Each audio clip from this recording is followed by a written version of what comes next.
Chapter 2 of The Voyages of Dr. Dolittle by Hugh Lofting. Thoughts of Home. In the royal palace, Bumpo and I had a beautiful suite of rooms of our very own, which Polynesia, Jip and Chee-Chee shared with us. Officially, Bumpo was Minister of the Interior, while I was First Lord of the Treasury. Long Arrow also had quarters there, but at present he was absent, travelling abroad.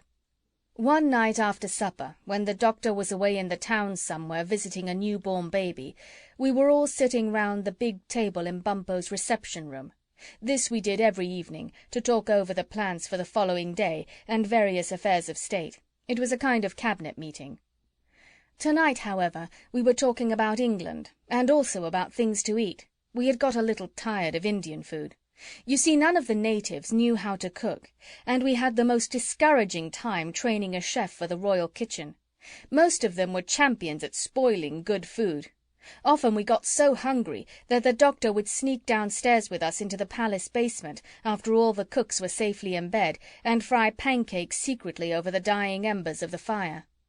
The doctor himself was the finest cook that ever lived, but he used to make a terrible mess of the kitchen, and of course we had to be awfully careful that we didn't get caught.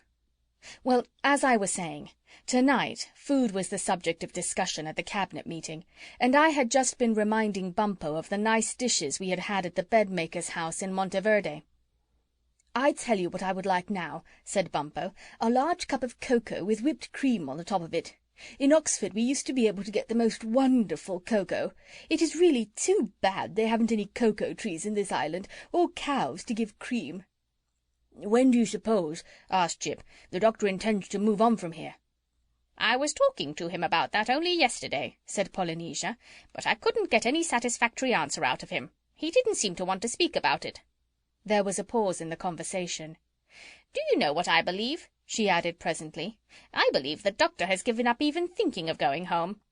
"Good Lord!" cried Bumpo. "You don't say!" "Shh!" said Polynesia. "What's that noise?" We listened, and away off in the distant corridors of the palace we heard the sentries crying, "The King! Make way, the King!" "It's he at last," whispered Polynesia. "Late, as usual. Poor man, how he does work! Chee-Chee, get the pipe and tobacco out of the cupboard, and lay the dressing-gown ready on his chair." When the doctor came into the room, he looked serious and thoughtful. Wearily he took off his crown and hung it on a peg behind the door. Then he exchanged the royal cloak for the dressing-gown and dropped into his chair at the head of the table with a deep sigh. "Well," asked Polynesia quietly, "how did you find the baby?" "The baby," he murmured, his thoughts still seemed to be very far away. "Ah, yes, the baby was much better, thank you. It has cut its second tooth." Then he was silent again, staring dreamily at the ceiling through a cloud of tobacco smoke, while we all sat round quite still, waiting. "We were wondering, Doctor," said I at last, "just before you came in, when you would be starting home again. We will have been on this island 7 months tomorrow." The doctor sat forward in his chair, looking rather uncomfortable. "Well, as a matter of fact," said he after a moment, "I meant to speak to you myself this evening on that very subject. But it's, a little hard to make anyone exactly understand the situation. I'm afraid that it would be impossible for me to leave the work I am now engaged on. You remember, when they first insisted on making me king, I told you it was not easy to shake off responsibilities once you had taken them up. These people have come to rely on me for a great number of things. We found them ignorant of much that white people enjoy, and we have, one might say, changed the current of their lives considerably. Now, it is a very ticklish business to change the lives of other people, and whether the changes we have made will be, in the end, for good or for bad, is our lookout." He thought a moment, then went on in a quieter, sadder voice.